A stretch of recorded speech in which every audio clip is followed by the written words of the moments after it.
Thank you for joining us, Dr. Thaksin. As the former Prime Minister of Thailand, you came into power 20 years ago this January, and with it, a political revolution occurred. Many things have happened since 2001, some for the better, some for the worse, but without your touch on Thai politics, things might never have changed the way they have, and things might never have evolved the way they have. So we want to take the next maybe hour or so to look at your political legacy and your political history, if that's all right with you. Yeah, I don't know that we can say that it's a period of enlightenment of Thai politics.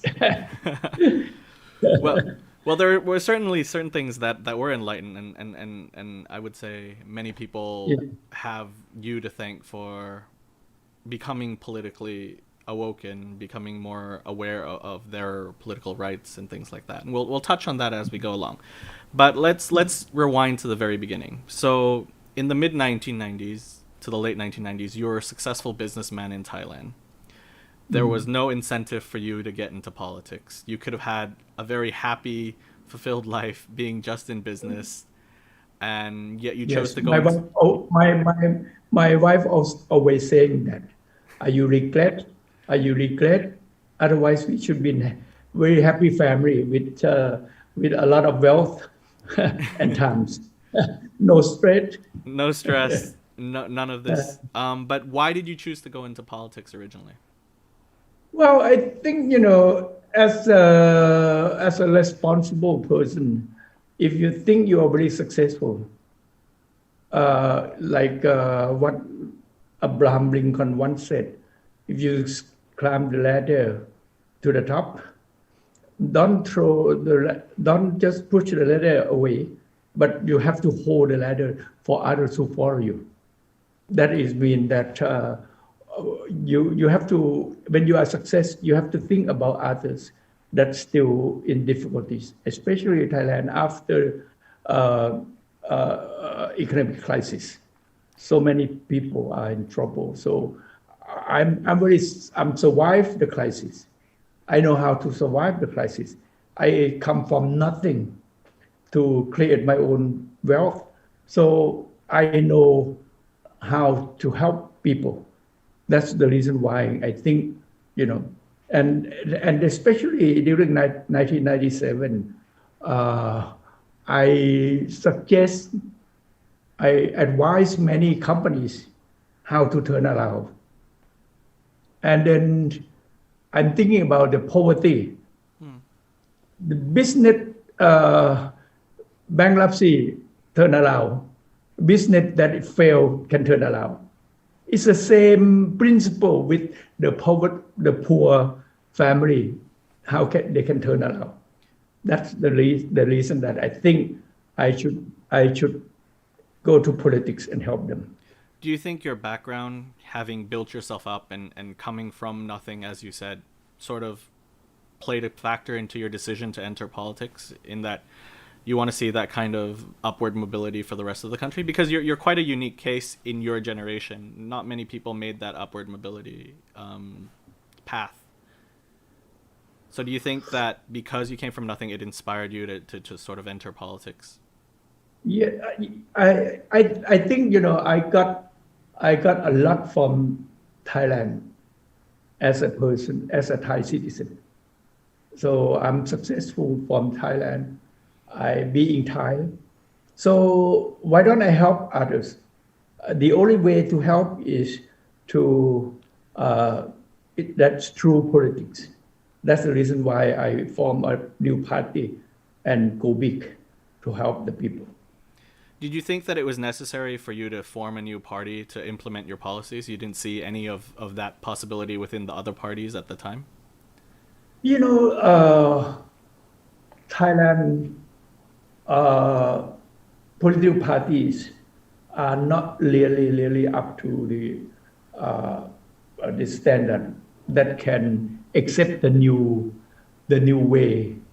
Every crisis when it happens, it means that you have to shift from the old paradigm to the new paradigm.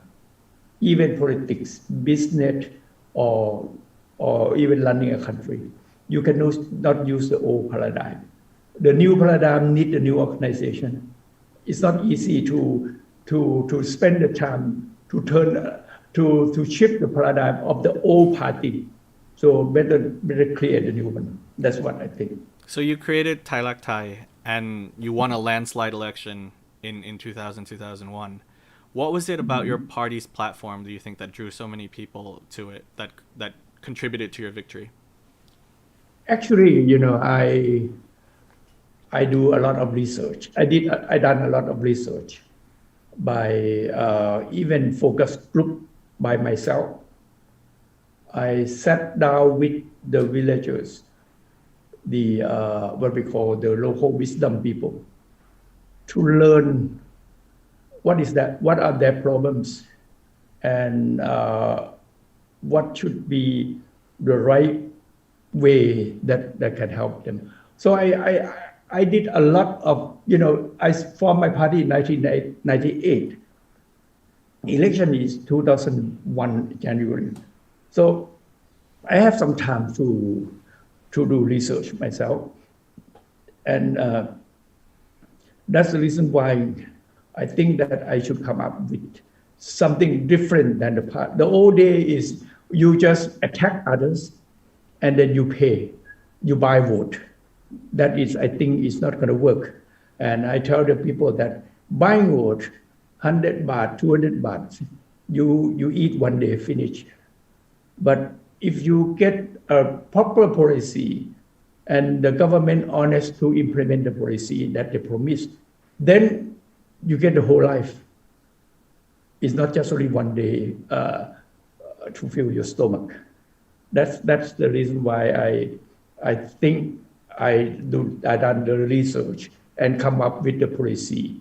That is the first time in Thai political history that the political party promised what to do clearly and for the people benefit, and we deliver. And the policy that I think they like very much is the village fund and the healthcare scheme. I think that these two. You said the village one? What do you mean by the village one? Sorry. We give them 1 million baht per village for them to manage. Let them manage. Let them run their own, as if this is your money. You manage it. You lend to your peer, and you know them well. Social sanction is better than other things because it's a small town, small village. So I think this is very successful. Even when I left after I finished the first term, the non-performing loan or bad debt is only 2.5%, 2.2, 2.5, I can't remember. It's really low. When compared that, they collect average 6% interest rate. So it was a successful policy, as was the healthcare scheme, which was very well accepted among the population. But obviously there were problems implementing it at first, and it had to evolve over time like any policy.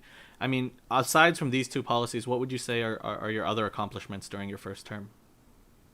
I think the management style is very important, that I manage the economic atmosphere and the confidence. Economy, you have two words that you need: trust and confidence. When I was interviewed, the international press asked me, "What is your main strategy?" I said that you open your New Testament section 2. Help yourself before God can help you. That's my strategy. I will not do the foreign borrowing anymore under my leadership. And I believe in liquidity domestically. We can help ourselves. And that brings some confidence. And then I never I reduced the debt by paying back the debt, including the IMF. That's his management style. You know, every organization, you need a leader with strategy and management skill. You just not just being a legal leader. I said when I after I sworn in as the prime minister, I said that I will not just be a leader by legal, by law. I will be the leader that really lead the countries with leadership, with sacrifice. Right. Now, it's interesting that you mentioned your leadership style, which you say you take responsibility, you're the pole position, you're the one that dictates direction. But obviously, in any political system, you also need allies that surround you, that you can trust. And you surrounded yourself with technocrats, local politicians, and things like that, that over time proved to not be successful allies, shall I say, that were not as trustworthy as you think. I mean, looking back, do you think you could have picked better allies, or it was the best that you could do at the time? Thailand are different. They always go with the winner. When it's like the old saying that before the dog dying, head the knee. That's that's Thai style. And Thai style, we are deep state.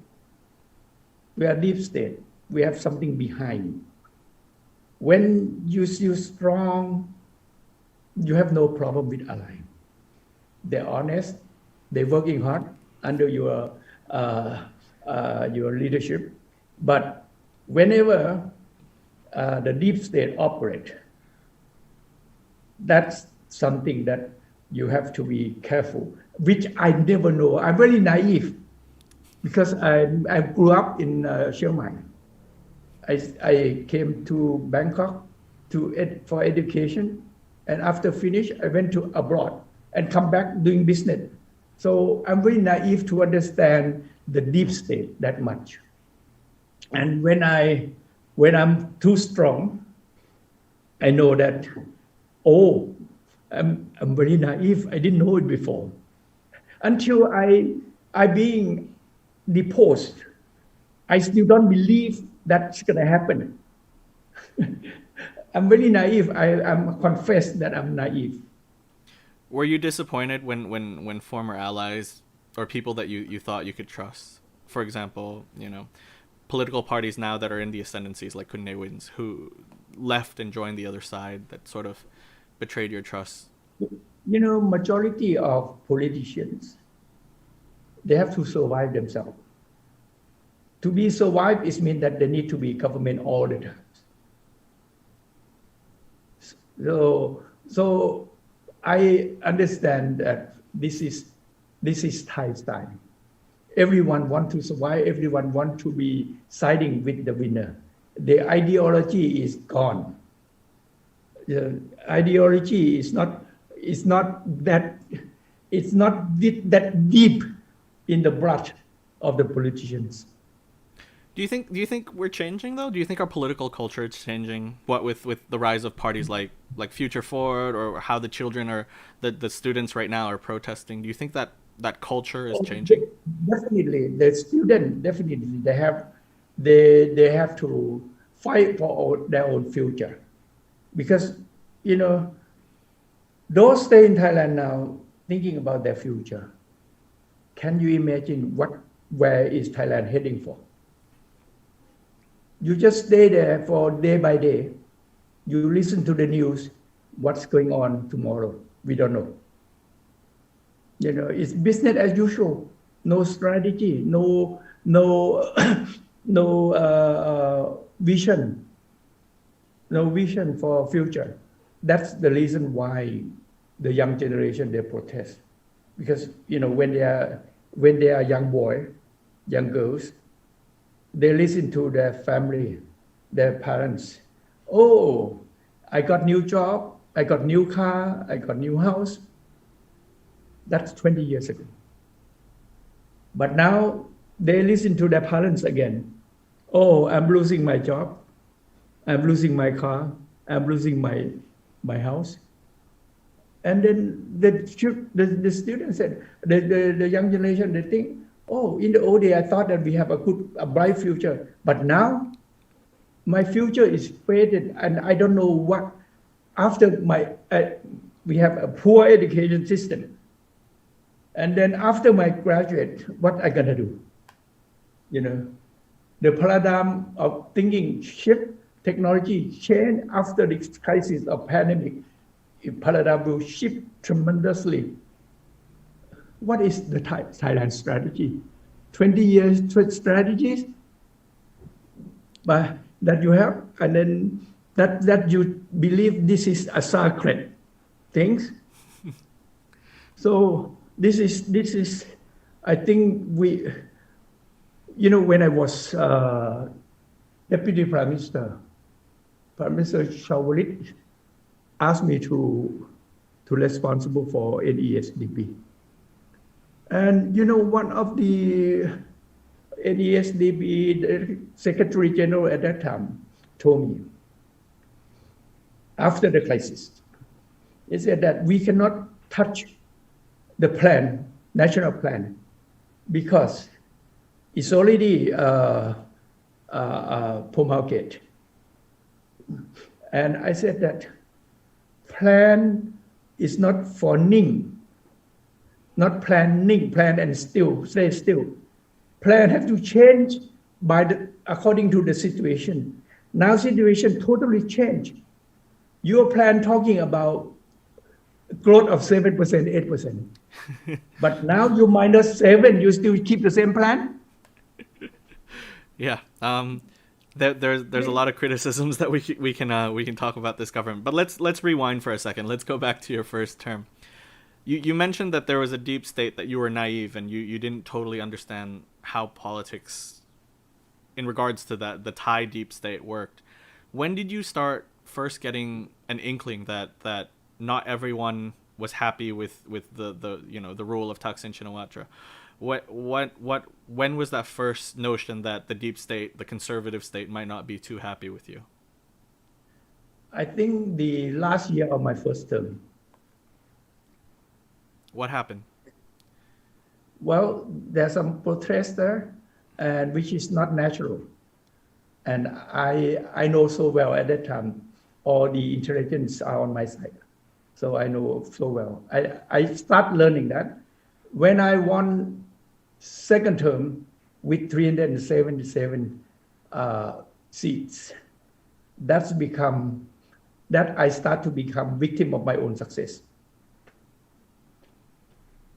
Do you think that some of your policies did not help when it came to the sentiment against you? For example, let's talk about the drug war, which was a major policy of your administration, which came under a lot of criticism, not just from other politicians, but from human rights groups. Looking back, do you think it was the right policy to implement, and would you have changed it?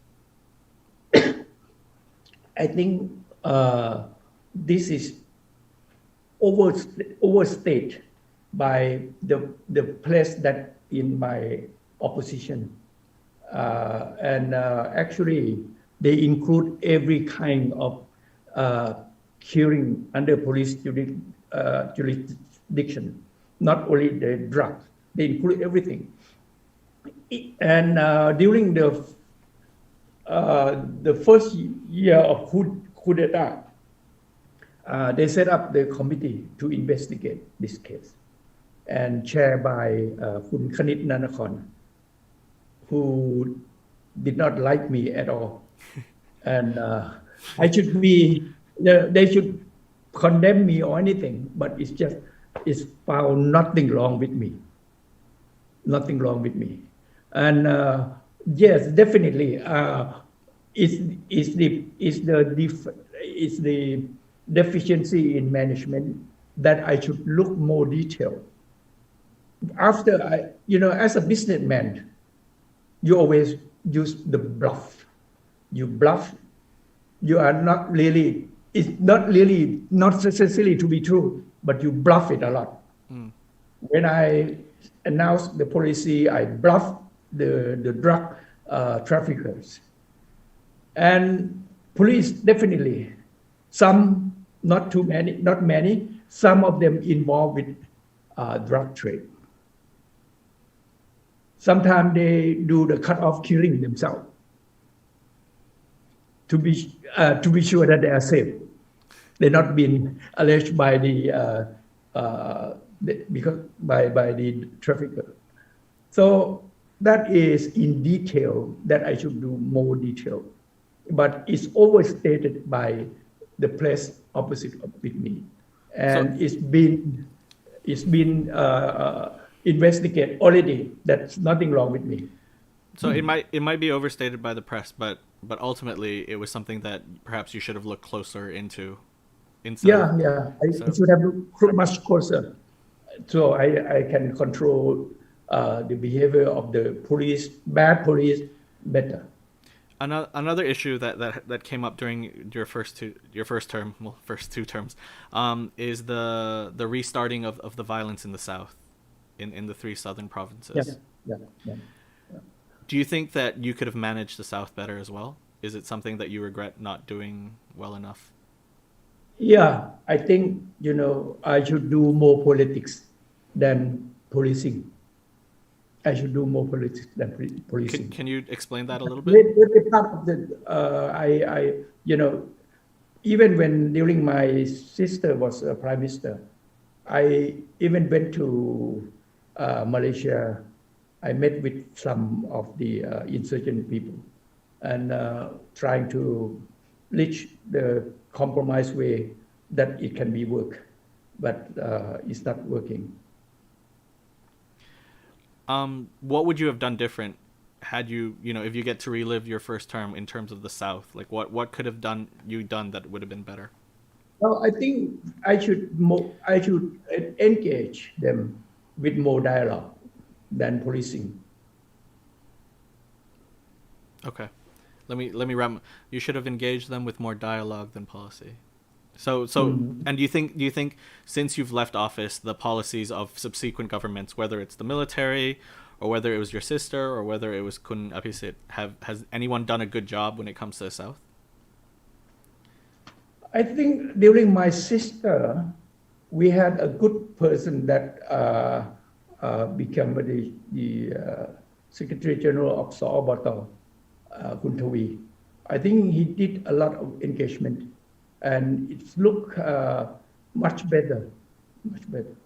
But sometimes it's not agreed by armies, especially General Prayut.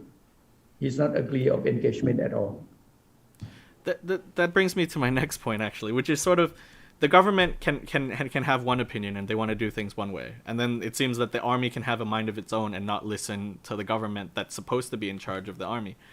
There's this duality within the Thai political system and structure where the army seems to have a mind of its own and is capable of making its own decision without consulting the government. Why do you think this is? How do we change that as a society? Well, if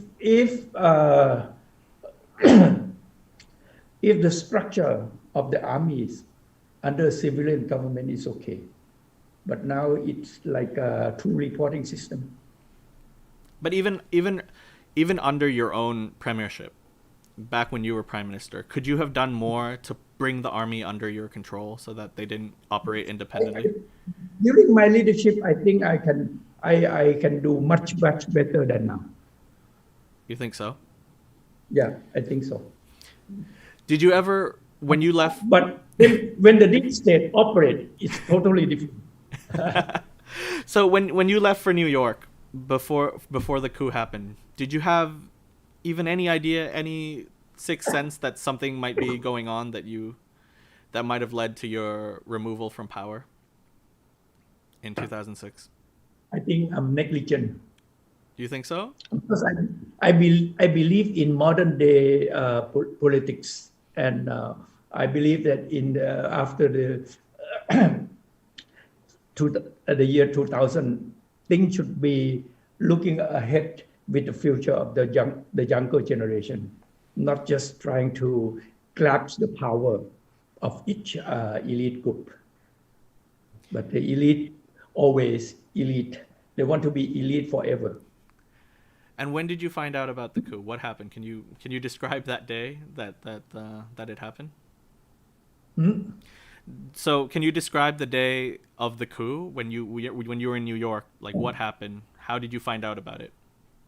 Oh, I've been reported by my staff in Thailand that the coup d'etat is happened, and then I even instruct. I prepare the emergency decree already, but no one there. Only Kun Ming Kwan allow me to read my command through the TV. Just only uh, first first part, and then it was cut. Did it when you heard about it, did you believe it? I mean if I was the leader, I would be like I would be quite awestruck and just I wouldn't be I able to fathom it. you know I believe because when it's happened. I know what you know. I Many leaders call me and tell me oh, this is about what. But I understand, and I'm athletic. When things over is over. I even call Sonthi Bunyakarin, General Sonthi. I say that I'm a sportman. When things over is over, but don't bully me politically. If you bully me politically, I will fight back politically. And That's it. and so the I coup, yeah. I dare to call him at that time, What did he say? and they, yes sir. And so the coup government was in power for a year. They ripped up the constitution. They wrote a new one designed to curb your power. And after all that, after everything that happened, there was an election, and your side won again. What is it? What do you think? What do you think that says about what the public thought about the coup government at the time and Well, I think and you? the majority of the people, they are happy during my time, and we deliver on what we promise. And when every time we promise, they trust us because we deliver. If you remember last previous election, one party promised 100 things and do nothing, which is I feel ashamed. I will never promise that cannot deliver. There If the there people there were still certain believe, yeah, sorry. So there were yeah. there were certain people back in 2008, 2009 that argued that you had done your part, that you had, helped the political masses of Thailand become awake to their political power, got them involved in politics, realized that governments should work for them. These are common people in the villages everywhere.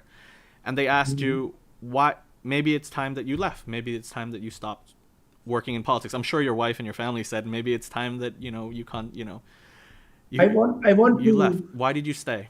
you know, I don't want to get involved in Thai politics. And I think I really want to leave Thai politics for good. But they still keep bullying me. What do you mean they keep bullying you? Even I do nothing. I don't know why. They scare me.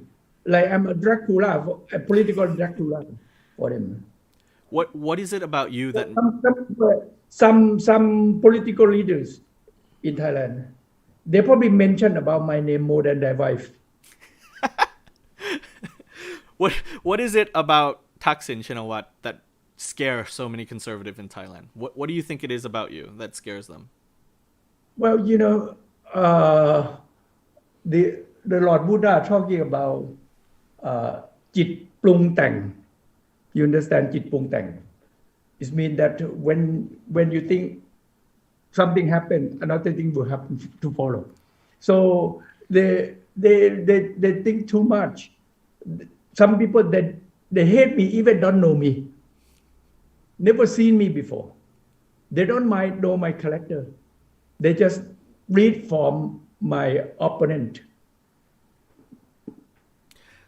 Let's go back to Kun Samak and his government. The reason that the Constitutional Court dissolved the party and banned the executive leadership was because they alleged there is no standard for constitutional. Thai Constitutional Court is depend on which side you are in. So the decision will be accordingly to the side. So you think it was political? There was no truth to the allegations? No. You can write anything. Sometimes, there is no law, no law, no evidence, but it's a narrative or imagination decision. That's the way verdict sometimes handle out from imagination and from the from hearsay. The narrative. I don't know, but they don't understand that justice system or rule of law is the key for trust and confidence. Is the key. Rule of law is not just only about justice, and it's about economy as well. So the narrative. If you read Amit Tyson, you will understand the Nobel Prize laureate that rule of law is beyond justice system, beyond law. It's about economy as well. So if you don't care about economy, you don't need a good justice system. Well, the narrative against you, like you said, whether it was Thaksin 1, Thaksin 2, or Kun Samak or Kun Yingluck, is that these are corrupt governments that are ruining the country, that are hurting the country through corruptions. Like, what do you make of those allegations? Political parties or political powers always allege each other with corruption. It's the easiest way. And even this government, even Paul NCCC, come out and said that the money leaked about 300 billions already. You see? How is leaked? Where it's gone? How can they buy vote? Where they get money to buy vote? They have nothing except buying vote. This is a very simple allegation, and it's common everywhere in the world. I've been alleged one after another, but I can go every country except Thailand. Do you regret involving your sister in politics, given that she's now forced to live in exile as well? Well, good and bad. What's good? What's bad? She performed quite well, and she's very popular. Even now, she's still popular. And also, when she come to exile, instead of I'm staying alone, I have my sister stay with me. I'm not sure if she'll agree with you on that one.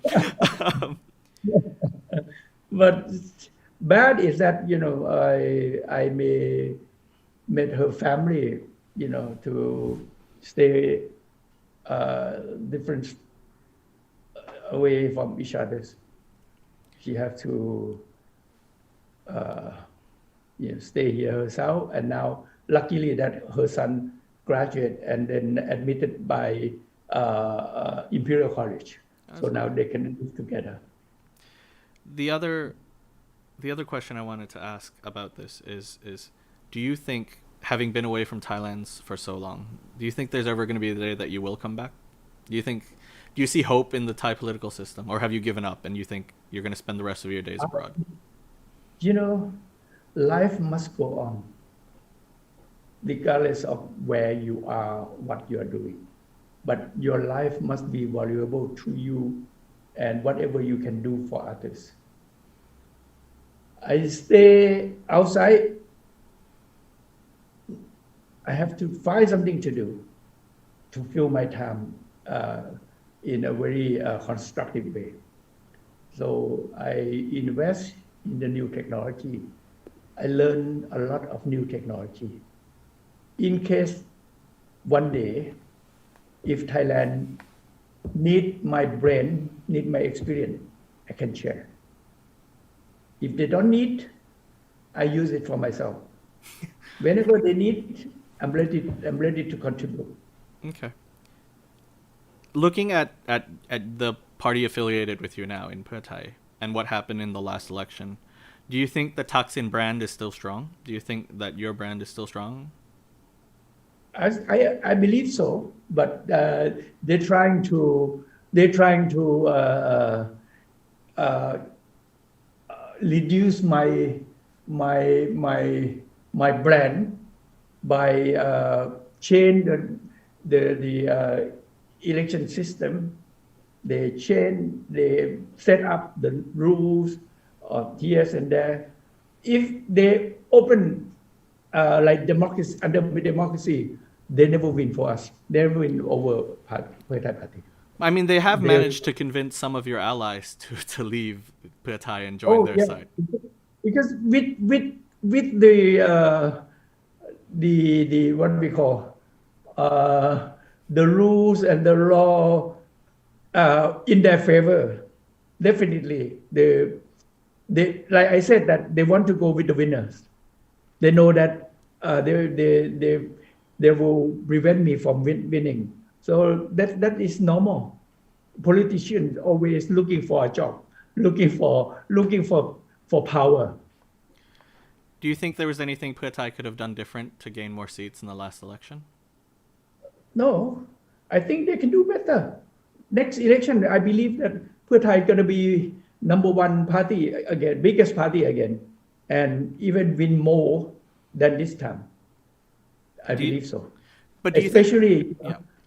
when the old guard left, it means that you allow the leaf of the trees to be turned from the old trees to the old leaf to the new leaf, the fresh leaf. So maybe it's a blessing that some of these people left to join Palang Pracharat. You know, I every crisis always have opportunities.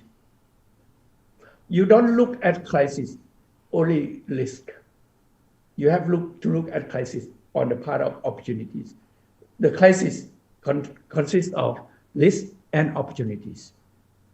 In China, Chinese they call Wei Ji. Wei Ji is comprised with two words. One word mean risk. One word mean opportunity. So I passed through millions of crises in my life. So I'm get used to. Do you worry that younger Thais will not be okay? So there are a lot of people that voted for the first time in the last election, and people coming of age now who are protesting right now. These are people who are born in 1998, 1999, 2000, 2001, 2002. They never knew Thairak Thai. They never knew Thaksin Shinawatra, the prime minister. They only know of Thaksin as this person who lives far away, who has a party. So they're obviously attracted to someone closer, like Kun Thanathorn and Future Forward. And you see a close relationship between the protesters and Future Forward. Do you worry that Pheu Thai is not evolving fast enough to get these younger voters who are out there on the streets now? You know, in 1998, after I formed my party, I read an article, U.S. article, talking about center left, center right, left right, and they said that after the Berlin Wall, the ideology has faded. So the division of the ideology is faded. The voter looking for charisma of leadership.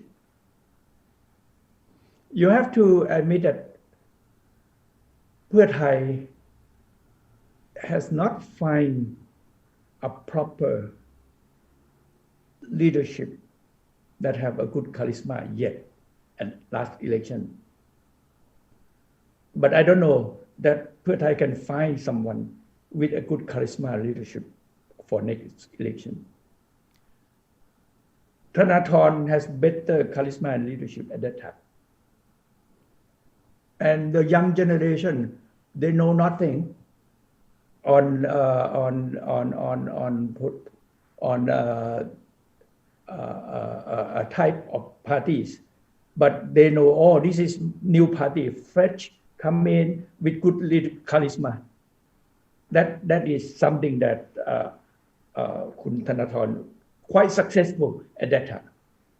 But next time, I don't know, Pheu Thai need to adapt themselves for sure in terms of ideology, policy, or even their leadership. So that, I think that is should be the way. so. The big challenge for you now, for Pheu Thai now going forward to the next election, is finding a leader that inspires people. Yeah.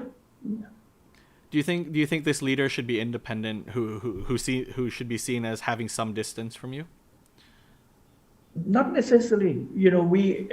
Everyone can share ideas, but not influence. The ideas can be shared. Like you invite someone to give a speech in the party, so you can. Oh, you think this idea is good? You can use it. If this is not good, you don't have to use it. That is normal. Okay.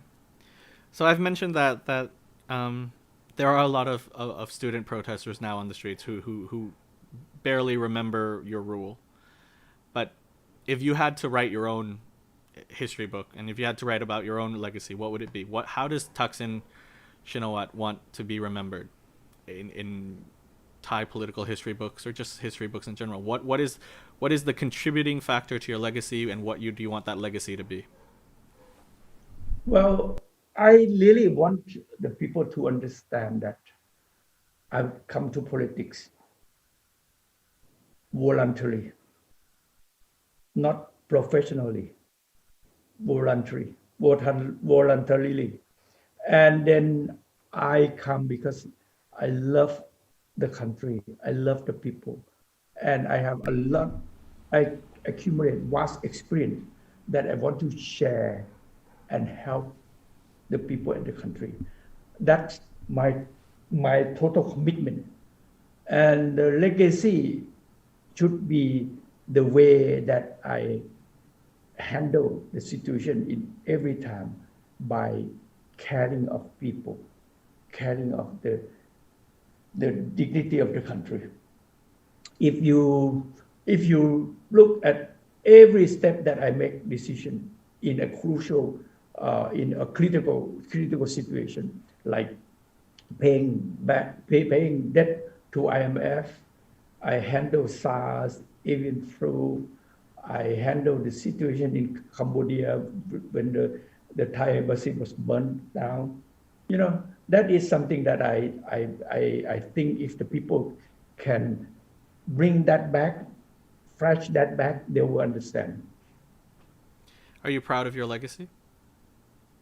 Well, I don't care about the legacy, but as long as I'm not being tarnished too much, that's all. But when you do something for the country, you don't expect any return. You don't expect. If you think you love the people, love the country, you don't expect any return. But while you are doing, you are very happy that it's been successful to help the people. GDP is growing. You can pay back the IMF loan. When we borrow IMF, we thought that 10 years, our life, we don't know that how much, when we can pay it back, but I managed to get it back in 2 years. And also, if you're talking about the good size of drug suppression, you will see that during my time, all drug gone. And it's very expensive because you cannot find. But now it's so cheap. You can buy drug now in Thailand much easier than cigarette. cigarette, chewing gum. Yeah, I understand. um, and finally, my last question is: you see the students out there now protesting for their future. Do they make you hopeful? What do you think of them? What do you think of the students? Well, uh, it's not related to me on whether I go back home or not. It's not about the student. If you try to understand them, they are trying to see their future through a through a true democracy. They wish the democracy to be to be in Thailand, but Thailand is not true democracy for many years, and they don't want military to get involved. They don't want the endorsement from the palace on the coup d'état, and that's the key according to my observation. But they are young. They may not be like a mature people that much, but they have a good intention there. The good intention is there. I think if we have a good dialogue, things will be finished. Don't trying to think that who said against us is bad. They are bad. Better sit down and listen. Sit down and listen. I think you will come up with some good ideas, and the country will be back to normal. That sounds rather hopeful. Thank you so much, Dr. Thaksin Shinawatra, for joining me on this interview and this show. I wish you all the best, and hopefully you've recovered from all the after effects of COVID that they said that you got earlier. Yeah, I'm okay now. Yeah, okay now. That's great. Good to hear. Okay. Thank you so much, and thank you for joining us. Okay. Thank you ขอบ for คุณมากค having รับ me ครับสวัสดีครับสวัส ส ดี วัส ครั ดี บ ครับ